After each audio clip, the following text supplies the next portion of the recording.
আমাদের জীবনের কেন্দ্রবিন্দু এই সূর্য, যাকে ছাড়া জীবন এক মুহূর্তও সম্ভব নয়। একদিন সেই আমাদের মৃত্যুর কারণ হয়ে উঠবে। হ্যাঁ, সূর্যও একদিন মরবে। ফ্যাক্ট ক্রিয়েশনের এই পর্বে আমরা সেই সম্পর্কে বিস্তারিত জানব। চ্যানেলটি সাবস্ক্রাইব করে আমাদের সাথে থাকুন এবং বেল আইকনটিতে ক্লিক করে রাখুন।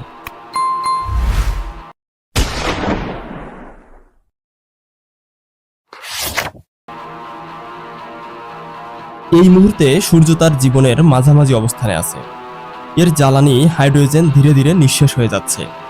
আর 500 কোটি বছর পর যখন এই হাইড্রোজেন ফুরিয়ে যাবে, তখন শুরু হবে সূর্যের মৃত্যু পর্ব। প্রথমে সূর্য ধীরে ধীরে ফুলে উঠবে, হয়ে উঠবে এক রেড জায়ান্ট। এতটাই বড় যে সে তখন মঙ্গল গ্রহ পর্যন্ত গিলে ফেলতে পারে।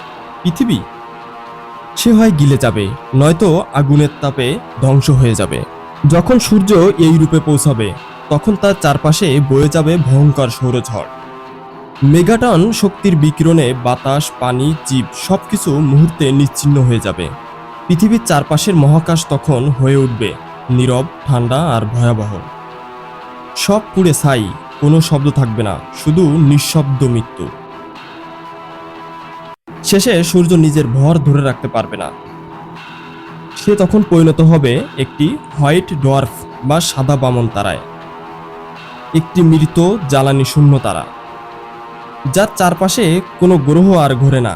পৃথিবীর ইতিহাসেও তখন মহাবিশ্বে ধূলিকণায় পরিণত হবে।